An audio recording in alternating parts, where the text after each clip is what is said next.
Chiefs Kingdom, welcome in to the latest episode of the AP Breakdown on the Arrowhead Pride YouTube and Twitter pages. We're live streaming again on a Wednesday night. It's when we usually go. Appreciate y'all joining us. I'm Ron Kopp Jr., lead analyst at the site. As with me, as always, Caleb James at CJ Scoobs on Twitter, great film analyst for Arrowhead Pride, the site, and celebrating another win, or breaking down another win, I should say. 12-1.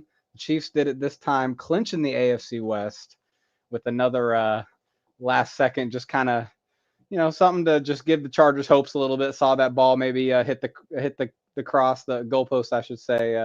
I don't know, Caleb.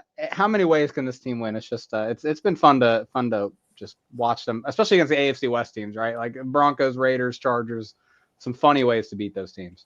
They're finding a new way every week, so eventually I think they'll just get to the point where they blow a team out, because that could be fun to do that possibly. Maybe.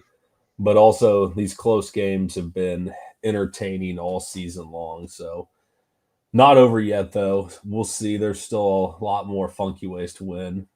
I mean, Mahomes said it. He made a public statement. That one time driving in the golf cart. Saying, "Hey, I just like to make it entertaining. I like to, make the people, get what they pay for." And this season has been nothing but bunch of entertaining one-score games. Even if some of y'all are suffering some heart pain from a few of those games, but it's all part of being a Chiefs fan. We've lived through, worse heart pain than this, right? So 12-1, AFC West champs for the ninth straight year. But there's bigger fish to fry, Caleb, and that's why we're here. There's a whole 4 games left of this regular season to figure stuff out before that playoff run. And, both sides of the ball, I think we saw both sides of the ball have some things that we can pinpoint and look at as big key factors coming down the stretch.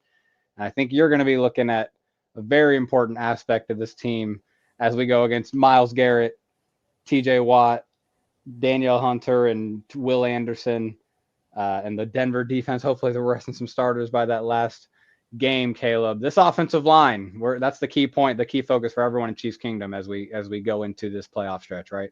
Yeah, and it has been pretty. And this week, Patrick Mahomes took 13 hits. He's leading the league in knockdowns at 55. Well, he's tied with Matt Stafford for being knocked down the most by a quarterback in the NFL with 55 right now. Wow. And we'll get into it. But this week was interesting because this week there were plays where you're like, yeah, the O-line was very bad. And then there were also plays where it was like, okay, what was Mahomes doing here? And some of those plays, that you're trying to figure out, like, okay, what was Mahomes doing here? It does make sense, why he might have bailed out on a play or something. And it's because he has been getting hit a lot this season. Like, that trust isn't quite there right now. We'll get into it here. Yeah, no, I do think it was, the pass offense is getting into a rhythm, and they're kind of just trying to do it, and kind of do it and overcome the left tackle, when those negative plays happen, just kind of not let it disrupt the rhythm too much. And you're seeing Mahomes, I think, get a little better about it as the season goes, but I think he definitely still has some room to grow. And again, hard to blame him when you got your third left tackle in the game. Pretty amazing that is the case for this season. Most definitely. And this play actually is a play where I thought Mahomes could have been better, and we'll let it play out before I get into it. But you see, he tries to step up and run, and he ends up getting sacked. But let's go back and take a look at this, because I actually thought this one was a clean pocket. And so you see you got DeAndre Hopkins out wide on one side, then you got Worthy, Kelsey coming over in motion, and then Watson and LA bringing a 4-man pressure. And the left side does a nice job. DJ Humphrey does a good job of taking on Bosa, but you see Joe Tooney comes over, gets a real good slab block on him, back up a touch, because the right side also doing their job. They do a good job of getting, just washing the defenders up the field. And you actually create like a pretty nice area for Pat to hang out at. And you see real quick, you take a look here at Hopkins in the secondary towards the bottom of the screen. He's coming open right now, and these defenders over here on the other side are all focused on Kelsey shallow. So he's got Watson running wide open across the 10-yard line there. And really, if there's a point about a second later where he's able to set his feet and just kind of throw the ball because you see him in the pocket there. He's starting to run. He probably either can fit this ball in a nice window to Hopkins, or if he steps up just one more second, he could probably fire something over the middle here to Watson and stride, and he might end up with a touchdown. But he runs himself into a pressure, and he runs himself like into a sack. You see and that's not really on the offensive line because you see Trey Smith's guy kind of spin off. Well, I don't think, when Trey Smith's setting this block, if he's trying to wash the guy upfield, he was going to give up a little bit back to the inside there. Not really on him. So one of those weird plays here where it's not like entirely on the offensive line why Mahomes took that sack, and you see it actually affected the play because there were guys coming open underneath. Yeah, no, I think it's a lot of that's what kind of just speaks a lot of the chemistry of, having, relationship with your left tackle or your just offensive line in general. And, front of the line, most of this line, Mahomes has a lot of experience with, but it does feel like he just doesn't play as comfortably, as confident, from the pocket once he has that kind of shakeup at left tackle. So he's playing through it. Yeah, and you see, why is he uncomfortable? Is because he is getting hit a lot. Like on this play here, just falls incomplete. You take a look at it.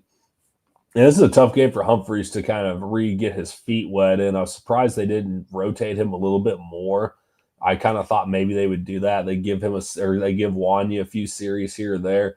Because Khalil Mack is not what he once was. He's still a great player. Same with Joey Bosa. They've got a rising star in Tuli Tuipulotu, and they've got like a productive player like Bud Dupree on their defense. Like the Chargers pass rush is really good. And this is kind of hard because I think Humphreys is still adjusting to the speed of the game because he wants to wash it down, but he's not quite ready. But they're running this little TE stunt. So take a look at 62, Joe Tooney. Joe Tooney recognizes this. He's trying to bump it off, but there's so much penetration from Mack that they can't quite get it bumped off. And then Tuli comes around the end and is able to wrap up and sling down Mahomes before he can even get like the little check down pass off to Pirine here. Yeah, no, I think that speed of the game thing you mentioned is probably a pretty good, like a pretty strong or fair way to put his performance, because you saw a few times where they looped and or stunted, and he just didn't give himself that time to kind of widen back out and allowed that kind of that looper to get all the way around, cave in the pocket a little bit from the backside. And that's something that all the left tackles we've seen with the Chiefs have struggled with a little bit, unfortunately. So not that Mahomes has not dealt with this year. And I mean, I'm not like trying to make excuses for the guy, but I think like these are legitimate things and like legitimate reasons why these plays are not happening the way they are. And here's another one where I think, again, the protection's not terrible. You see the tackles are setting up. Pirine gets a nice chip block there, and the guards are just washing the guys up the field. Mahomes, but now you take a look at this one. There's no real receivers open. Well, I was going to say, this is the thing that trips up Mahomes the most. 3-man rush with a spy, right? You're going to see the fourth guy drop back, mirror him. And he's just, I just feel like he just is so not used to it. Like he doesn't get it enough where like so many times he breaks the pocket, he just has room. And so when he has those spies, he just forgets, or like that, not forgets, like he recognizes that spy, but just, he feels like he has more room to work. And all of a sudden he gets into a position. He's like, oh shoot, I got no room. There's nowhere to go. So those spies really do trip him up. And it's a wrinkle that defenses are going to continue to throw at them. But having a, kind of a messy setup like this is not great against a 3-man rush necessarily. Yeah. And look at these, like this trio of guys down here at the bottom. You got, I think we got Juju, Watkins. I can't tell who else that is down there, but that's, like you've got 3 guys bunched up within like 10 yards of each other, all running. Yeah, you're right. That's terrible. Horrible. That's a good call. See, people wonder why like I give Matt Nagy a hard time, and maybe we should start doing that more often on this show. But what is this creativity? I know at the end of the day, it all comes down to Andy Reid. We've been arguing this, but I mean, look at just this bottom cluster of 3 players. Is that Hopkins in there? So, okay, you've got one guy in there who is newer to the offense, but you've got 2 guys that should know it pretty well. And Juju's breaking here. He's probably not the guy you're going to get the ball to in this situation. But then You've got Hopkins breaking also in the same direction about 10 yards away. I mean, you've got three guys clustered in here with three defenders on them. You've got safety help over here. And what is this? Travis Kelce's just by himself over here in the middle. So, yeah, of course, there's no one open for Mahomes to go to here. This is a very poor play of downfield. Yeah, it's an attempt at, flood concept, just kind of flooding the three levels of the field. But the three levels are so bunched together that, yeah, there's no space. Definitely, that's a good point there, especially when they already have 8 men dropping back into coverage. Obviously, one of those people dedicated to spy, but still, that's someone that's taking up the middle of the field, taking up Mahomes' vision to the middle of the field. And yeah, it's just, a little wrinkle that we keep seeing get thrown at Mahomes. The Bills did a really good job of it in that game, and there's no doubt we will see it if we play Buffalo again. But yeah, again, those 3-man rushes, the key to it, right, is just not, having a clean pocket for him to operate and not have to leave the pocket against 8-man. Yeah. I should say. And then, of course, here the Chiefs are trying to set up like a long developing play, and you see the game speed. I'm talking about Humphreys again over here. Game speed, because they have Derwin James walked up on the edge, and he just blows by him, blows by Pacheco. And it's a run action play. There's probably a deep crosser somewhere down the field. This is going to be a play that the Chiefs need a little bit of time to get off so that they can let this stuff develop downfield. And really, everyone does a pretty good job, but it's just one guy blowing up, between Humphreys and Pacheco also not quite being there ready. But yeah, Derwin James is a great player. He's going to make some plays out there. It's just the timing of this play could not have been more blown up from the start than it was with this right here. Well, and it's just I made this point too, and the Chiefs did improve at this as the game went on. Started throwing quicker, started getting the ball out faster. It was Mahomes' fastest average time to throw for a single game this year, or since week 2, excuse me. But they gotta, unfortunately, because play action can really help you open some big pass plays. They may just have to kind of not get rid of, but just kind of shy away from those traditional under center play action looks right now. Because the other thing it does, I think, is deepen the angle point for the edge rusher, right? Like if you're doing that deep fake handoff and that deep setup, like that edge rusher, if he recognizes it quickly, he has a deeper angle to get to Mahomes, and that's the thing you want to help the left tackles with right now. And holy moly on that one. Yeah, but also there's a reason why Mahomes does sit in and take 13 hits. It's because he is going to pull a play off like this. Yes. Every once in a while. I don't know. He's at the point in his career where people aren't even talking about plays like this, and I don't know how many other guys would stand in really, honestly, right now and take a hit like this without, I feel like an Allen or a Jackson would probably take off and reverse out and scramble out of it and maybe try to run and get a couple or pick something up. So you're probably only looking at maybe like Mahomes or like a Burrow sitting in eating this kind of play. But man, not a good look for Humphreys there. He really did struggle. I thought he looked fine early. He struggled. Then he kind of put it together again late, and then he hurt his hamstring. So, I'm not sure what's going on with that. They had the little injury report blurb that said he didn't practice, but they're not putting him out. But it's just appreciate that we, 15 can overcome.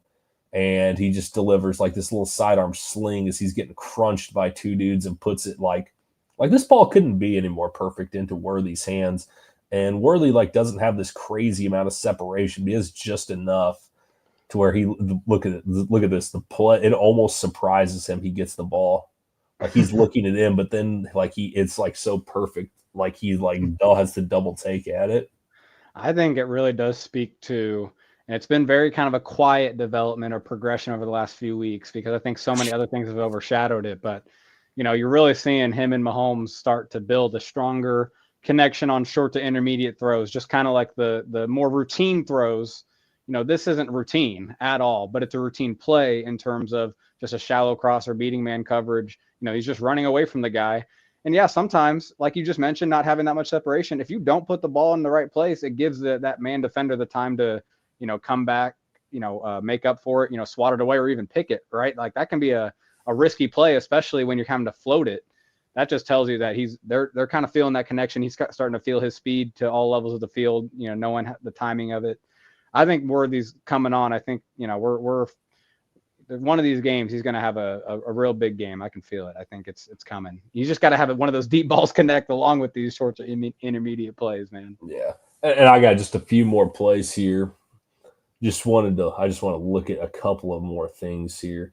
And we are going to look we haven't talked much about Jawan Taylor. I don't know if this play includes him at all, but I was going to lay off of Taylor just a little bit this week.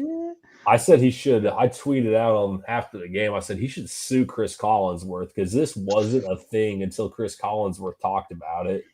But Chris Collinsworth also didn't talk about any other right tackle in the league that starts early. He just highlights Jawan Taylor every chance he gets.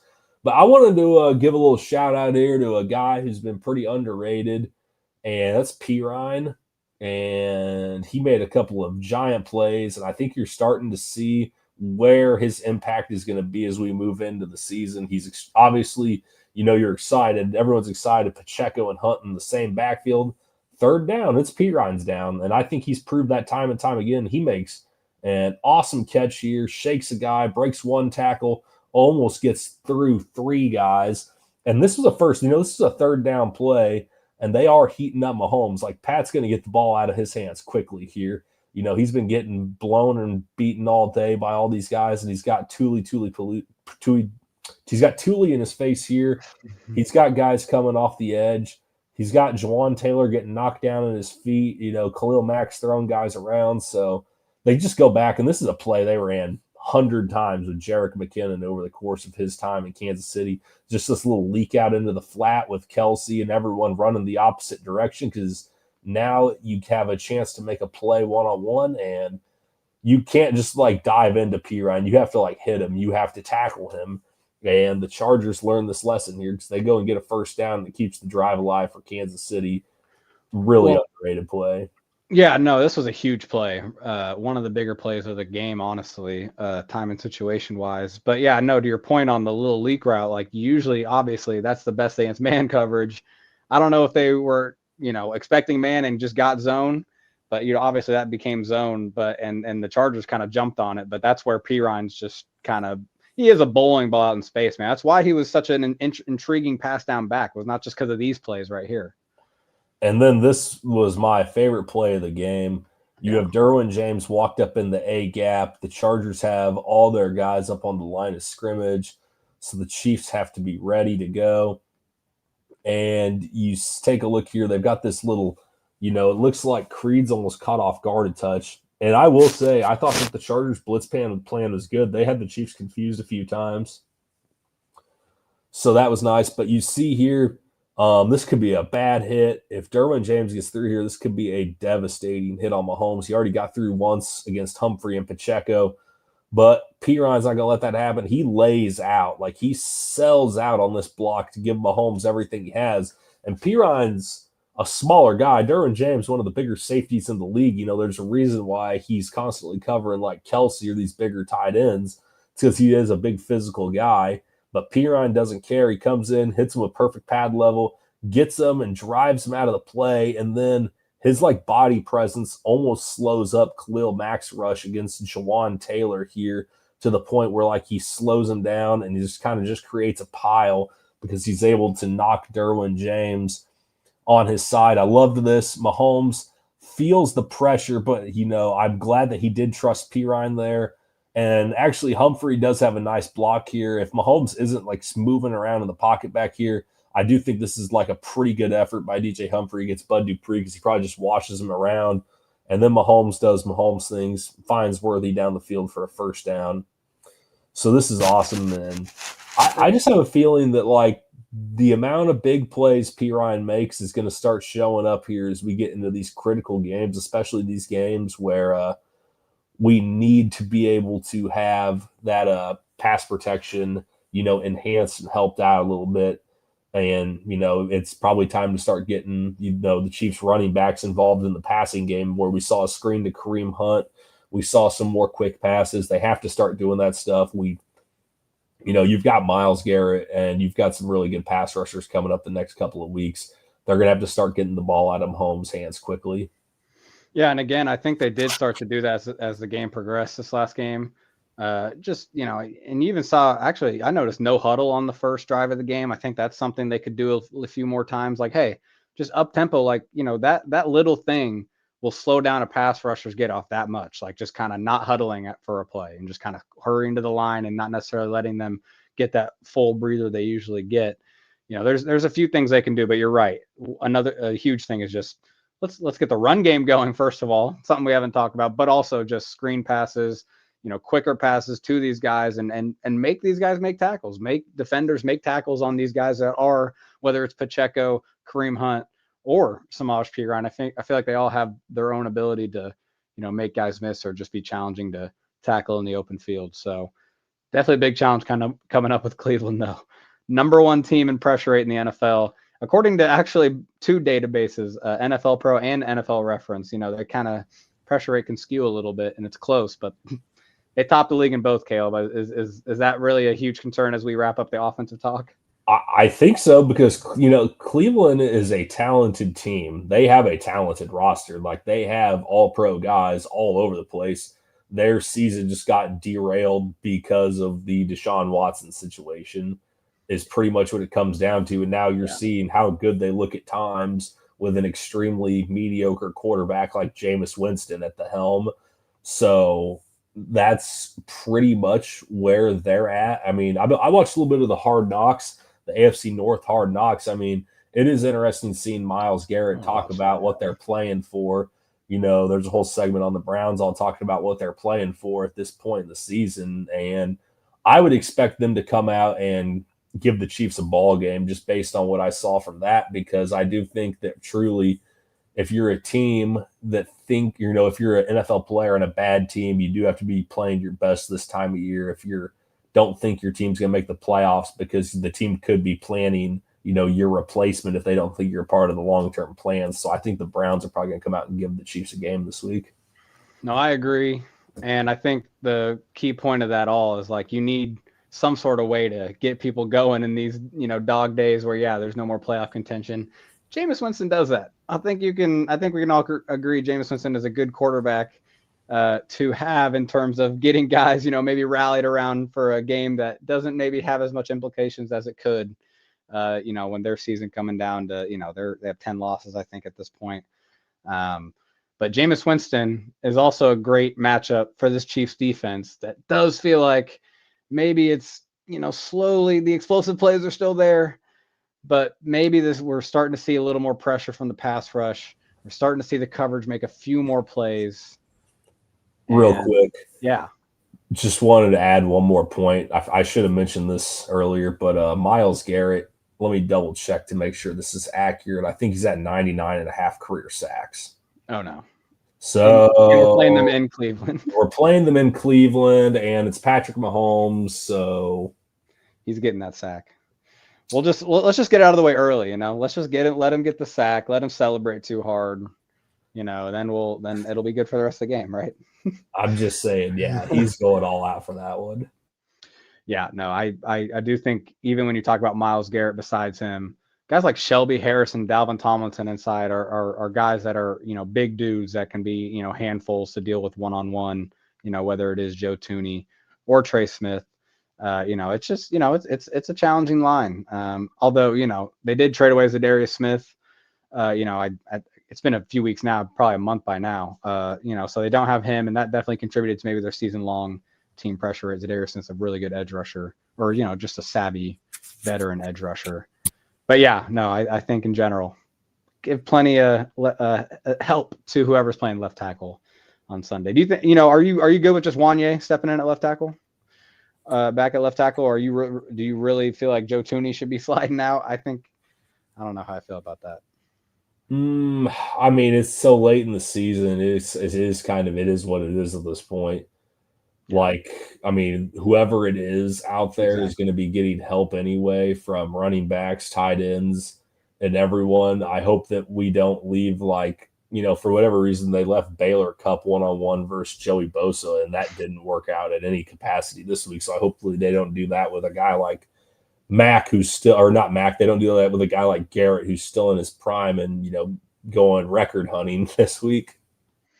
Yeah, no, I think the Chiefs pass rush or Chiefs press protection has all it can ask for in terms of the challenge moving forward. Because right after that, the Texans game, they're third in pressure rate this year.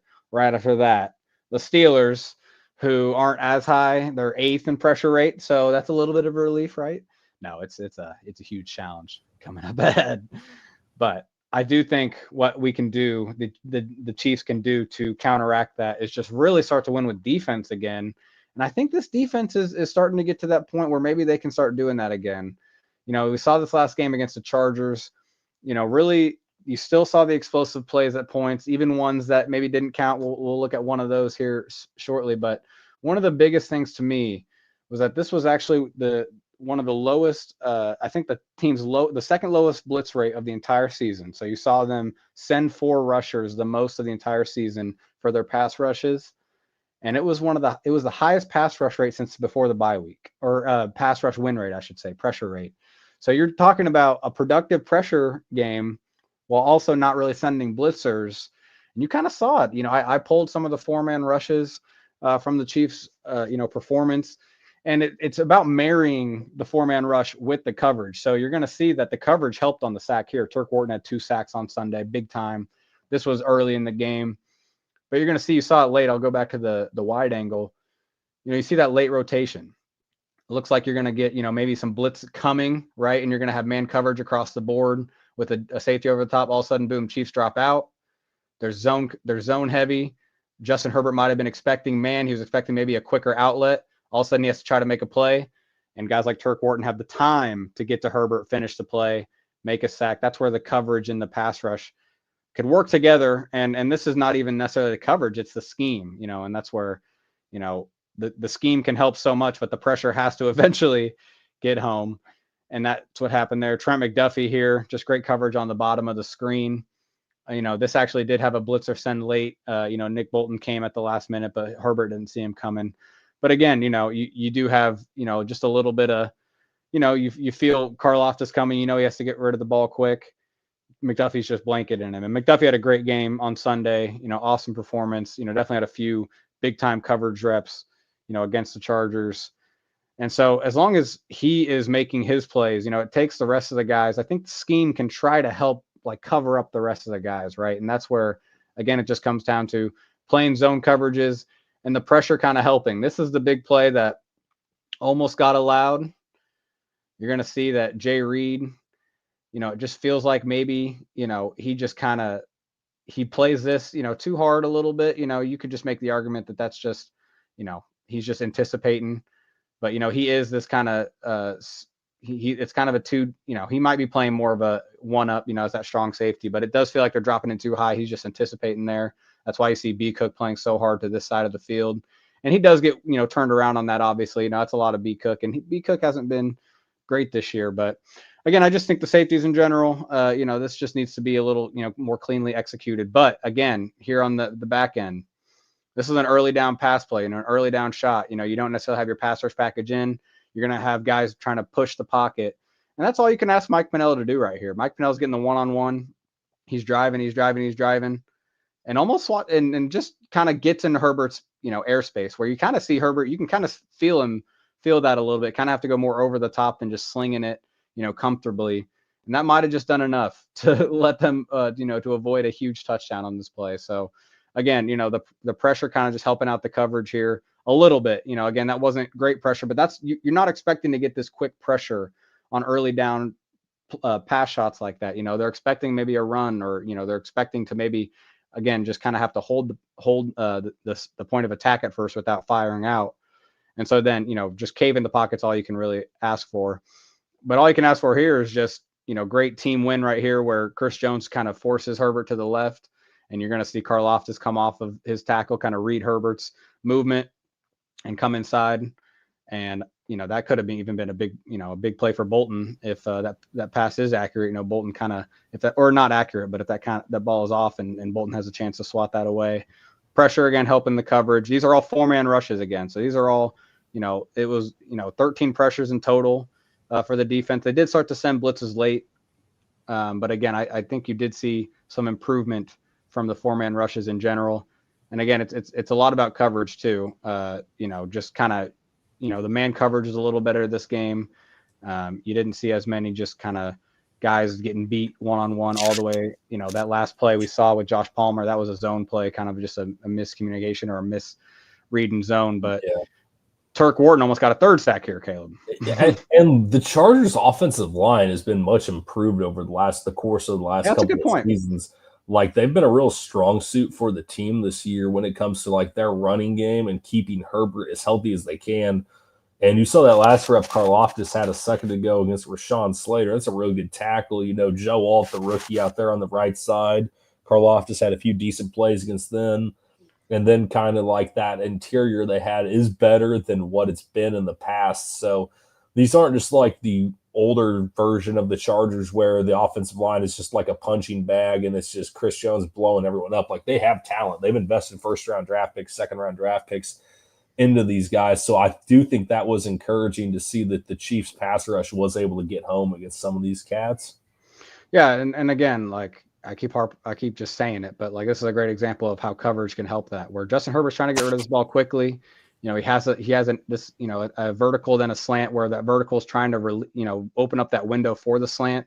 They're hoping they can kind of make Bolton maybe go a little vertical, but he reads it really quickly. You wrote for the site about how Bolton was all over it for the Chiefs on Sunday. I didn't even show his delayed blitz sack, but I think that was, another great play for him. But again, yeah. And so, at this point, Herbert has to do something with it. Bolton's there, suddenly he was covering a slant and all of a sudden he's making the tackle to Herbert, again, just kind of playing all over the field. The front seven just kind of needs to feel like that a little more. I feel like that's what, was really their key or their calling card last year was just kind of, even if they weren't, the most, like the most beautiful pass rush or just, at least they're just hustling and not letting you get any sort of, second effort, if the coverage does, take up your first read. And so we're seeing that a little more. And I think this was another good example of it. Another 4-man rush, and it'll be better from the end zone angle to see, but they're going to drop out. Herbert, is clouded again, can't really see what's going on. Okay. I was going to say, we don't better have the end zone angle. And yeah, you're going to see Felix Anudike-Uzomah, not seen much on pass rush plays this year, but when we have seen him in his Chiefs career, what he does best is the good old stun inside, kind of power rush the inside shoulder of the offensive tackle. That kind of, as Herbert tries to step up here, he's like, oh, shoot, I don't have room. I got to kind of step away and kind of get outside. Turk's just sitting there waiting for him, putting Zion Johnson on his butt, which Zion Johnson, as you kind of mentioned with the Chargers offensive line, that was a high pick, a really talented player right there that Turk Wharton just chucked to the ground in pretty much a one-on-one setting. So this is where that pass rush, again, Turk Wharton coming alive a little bit, just kind of, it's not just about, winning one-on-one quickly and like, doing it finesse with flash. Really, it's about, being available when that first read is covered and the quarterback tries to kind of move in the pocket and just being there at least then and not letting them escape and kind of get those second and third efforts. Most definitely. And this team is desperately needed like a consistent second pass rusher. They haven't really had that. In some weeks it's been Karlaftis, some weeks it's been Wharton, Omenihu a little bit in there. They have to have someone step up and win consistently. Yeah. Alongside Chris Jones, because he's getting, his double team rate's crazy and he's still winning reps and he's still getting home on plays. But this season, it's like they've locked him completely down and no one else has been able to be like that consistent threat every game. You've seen the little flashes and spikes from, Wharton and Dana, or Wharton, Dana, Karlaftis, whoever. They just have to have one of those guys step up and be like, all right, I'm going to get one or two big pressures a game. I'm going to get one sack a game from here on out. That's what this defensive line is really needing. Yeah. I'm hoping that Omenihu can get it turned on by the time we get into the postseason, though.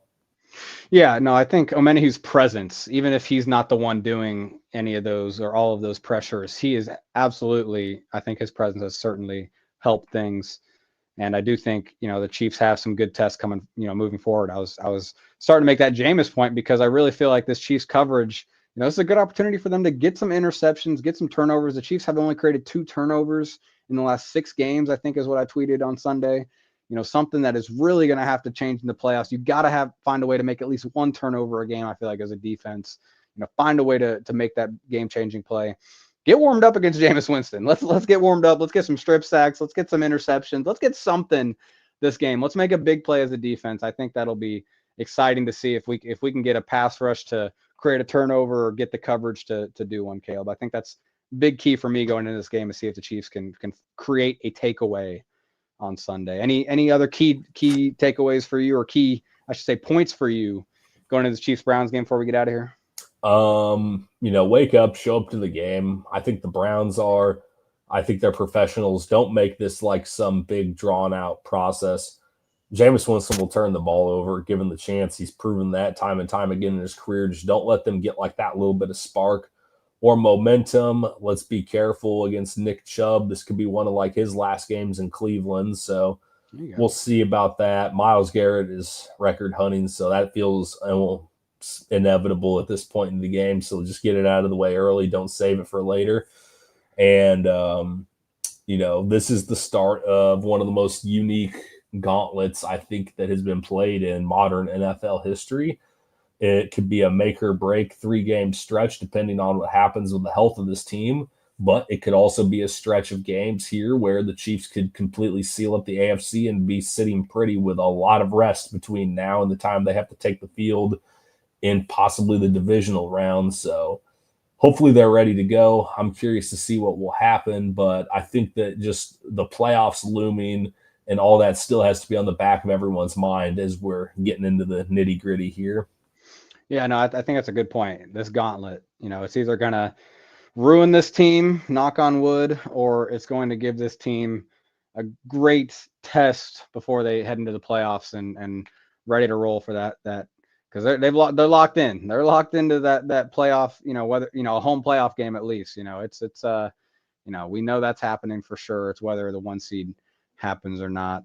So yeah, it's a lot to look for on Sunday in terms of the offense holding up, protecting Pat, the defense trying to create a takeaway or just take advantage of this Browns offense up and down.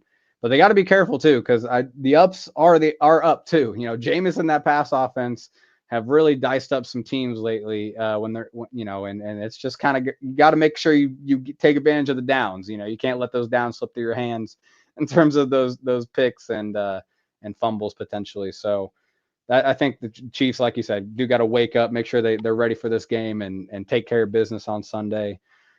Bills play the Lions in Detroit. The Steelers play the Eagles. I mean, those are 2 games that could go the way of the Chiefs, and the Chiefs could be really sitting pretty for that 1 seed, Caleb. So I think that's a good way here to wrap it up. So appreciate everyone joining tonight. Appreciate everyone following on Twitter. Follow the site, arrowheadpride.com. Make sure you follow on YouTube. We are doing this pretty much every Wednesday. Sometimes we'll give it to you Tuesday if we can get to the film quick enough. That Sunday night game definitely got me. So we got here on Wednesday. We'll see you next week. Hopefully breaking down another Chiefs win. Thank you again for joining, and we will catch you next time.